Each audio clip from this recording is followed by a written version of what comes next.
One of the issues lawmakers say will be front and center in the waning days of the current Congress is protecting same-sex marriage.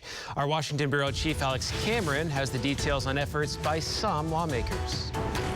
Well, the Respect for Marriage Act would update federal law to make it consistent with the Supreme Court's 2015 ruling that said that state laws making same-sex marriage illegal were unconstitutional.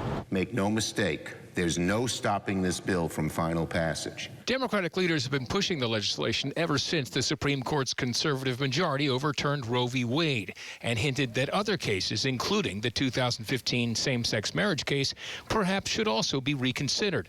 The Respect for Marriage Act passed the House in July and cleared a key procedural hurdle in the Senate last week, thanks in part to an amendment to add in religious liberty protections. The yeas are 62, the nays are 37. Both Oklahoma senators voted no. So I have a real problem with this. Senator James Langford says same-sex marriage is already protected under the 2015 court ruling and says the religious liberty protections in the bill are incredibly weak. It basically says you don't have to perform a same-sex wedding, but other than that, if you're whatever belief that you may be, that you may disagree, whether it's a religious belief or a conscience belief, then you're going to be cut out of society. These religious liberty provisions are very significant. But some of Langford's Republican colleagues disagree, noting that the bill was reviewed by constitutional scholars and advocates for religious liberty. And they sent us a letter concluding that overall this legislation is, and I quote, an advance for religious liberty, end quote. Now, if or when the bill does gain final passage in the Senate, because of the amendment,